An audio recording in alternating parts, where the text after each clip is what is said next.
হাবিল কাবিল প্রশ্ন করে হাওয়া আদমকে, তোমরা মোদের বাপ মা তোমাদের তাদের নাম ছিল, বলো গো মোদের বলো কি তাদের নাম ছিল, মোদের দাদা দাদি নানা নানি আছে কোথায়? প্রশ্ন শুনে আদম হাওয়া হলো অবাক গো, হাবিল কাবিলকে তারা কি দেবে জবাব গো? প্রশ্ন শুনে আদম হাওয়া হলো অবাক গো, হাবিল কাবিলকে তারা কি দেবে জবাব গো?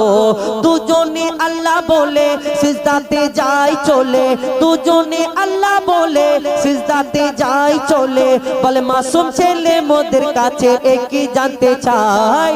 হাবিল কাবিল প্রশ্ন করে হাওয়া আদমকে, তোমরা মোদের বাপ মা তোমাদের মা বাপকে কি উত্তর?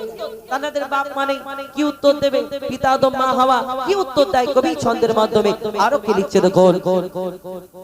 ওই বলছে আদম শোন তোরা শোন, ওই বলছে আদম শোন তোরা শোন, মানব জাতির মাঝে সৃষ্টি আমি প্রথম, মোর পাজির আর হাড়ে খোদা হাওয়াকে গড়ে, আর গন্ধম খেলাম দুনিয়ায় এলাম জান্নাত ছেড়ে, মোদের কেউ জন্ম দেয়নি মোরা মায়েরই দুধ খাইনি, মোদের কেউ জন্ম দেয়নি মোরা মায়েরই দুধ খাইনি, পাইনি মোরা মা বাপের ভালোবাসা, মোদের নেই বাবা মোরা এতিম দুজনা, মা বাপ কি মোদের জানা হলো না, দুজনে এতিম মিসকিন নেই মোদের মা বাপের, দুজনে এতিম মিসকিন নেই মোদের মা বাপের, তাই মানব জাতির পিতা মাতা মোরা দুজনা।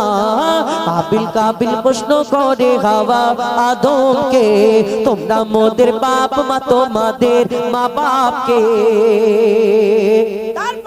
আল্লাহ আদম আলাইহিস সালামকে সৃষ্টি করলে, সৃষ্টি করার পরে আল্লাহ সকল ফেরেশতাদের হুকুম দিল, এ আমার ফেরেশতারা তোমরা আদমকে সিজদা করে নাও।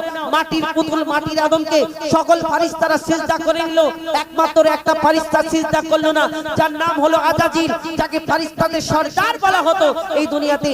আল্লাহ ওই আজাজিল আল্লাহর হুকুম মানলো না, তাই আল্লাহ কি করলো? ওই আজাজিলকে ফেরেশতাদের আর সরদার রাখলো না, তাকে শয়তানদের সরদার করে দিল। তাহলে এই শয়তান ইবলিস শয়তানকে আল্লাহ শয়তান বানিয়েছিল না, সর্বপ্রথম এই আজাজিল ফেরেশতা ছিল, ফেরেশতাদের সরদার ছিল, কিন্তু এই ফেরেশতাদেরও আগে সেই আজাজিল আরো অন্য কিছু ছিল। কেমন? আমরা যেমন আমাকে আপনাকে আল্লাহ আদম জাতকে সৃষ্টি করেছেন আল্লাহর ইবাদত করার জন্য, আমাদের সৃষ্টির আগে আল্লাহ ওই জিন জাতকে একটা সৃষ্টি করলেন আল্লাহর ইবাদত করার জন্য, কিন্তু সেই জিন জাত আল্লাহর এত নাফরমানি করতে লাগে, আল্লাহ বলে ওই জিন জাতকে ধ্বংস করে দাও, আর তাদের মধ্যে একটা ছোট্ট বাচ্চা বেঁচে রয়ে গেল। এই বাচ্চাটাকে ওই ফেরেশতারা লালন পালন করতে লাগলো।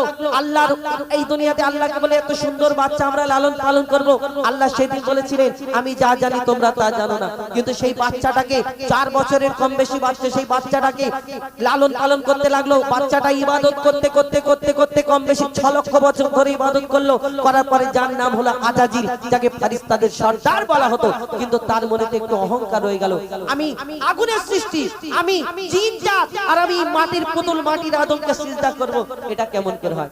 আমরা আদম জাত আমরাও দুনিয়াতে অহংকার করি না?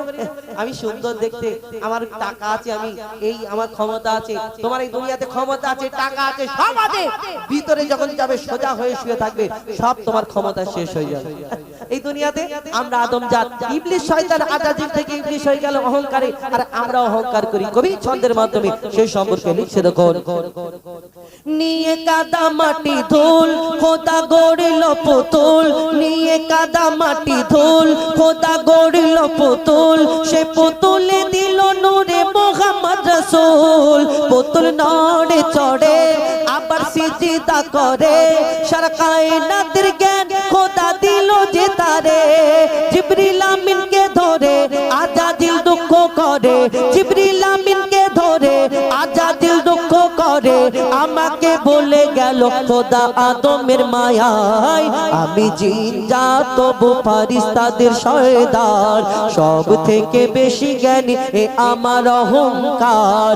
আগুনে আমার জনম আর মাটিতে গড়া আদম, আগুনে আমার জনম আর মাটিতে গড়া আদম, আরে আদম এসে সিজদা দেবে আমার দুটি পায়। হাবিল কাবিল প্রশ্ন করে হাওয়া আদমকে, তোমরা মোদের বাপ মা তোমাদের মা বাপকে। হাবিল কাবিল প্রশ্ন করে হাওয়া আদমকে, তোমরা মোদের বাপ মা তোমাদের মা বাপকে, তোমরা মোদের বাপ মা তোমাদের মা বাপকে।